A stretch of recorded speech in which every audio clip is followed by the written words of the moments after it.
Hey guys, this is Andy with the Tennessee Repair Guy.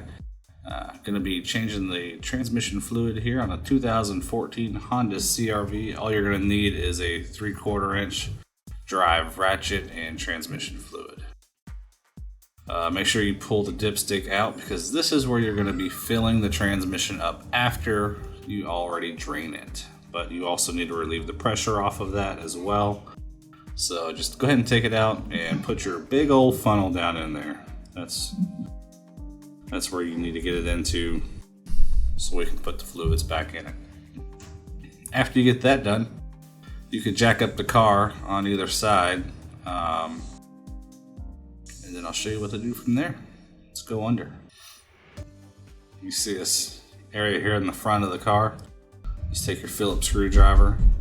On both sides there's two spots. Just loosen it up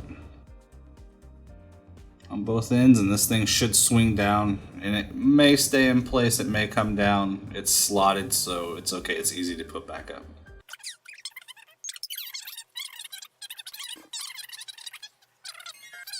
This one's a little funny. It's not coming out all the way. You just kind of have to tug on it just a little, help it.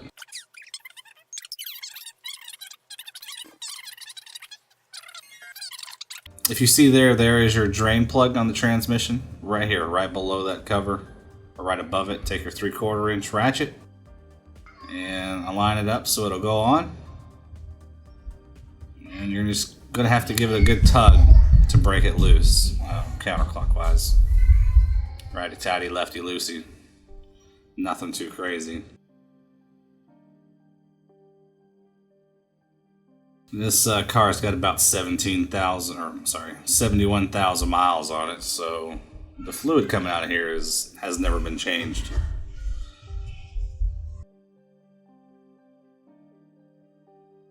Make sure you get your drip pan ready. As soon as this comes out, it's going to be hot because you need to have it up to temperature while you're draining it because it does help. It does make it go faster. Make sure you set your drain plug somewhere you can find it and let it drain.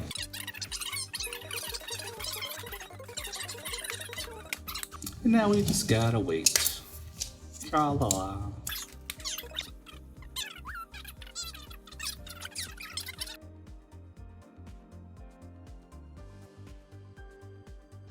The book says 2.7 quarts is what it's gonna take to fill this thing back up. What you're supposed to do is fill it back up, drive it for a couple of miles, come back and do the same process one more time, and that's gonna hopefully, in theory, get all of the fluid out in the torque converter as well. Just draining the pan will not get all of the fluid out. Anyways guys, that's how you change the fluid on a 2014 Honda CR-V. Put everything back together, check your fluids, read the owner's manual, and comment, subscribe, like. Thanks for watching. Y'all have a good day.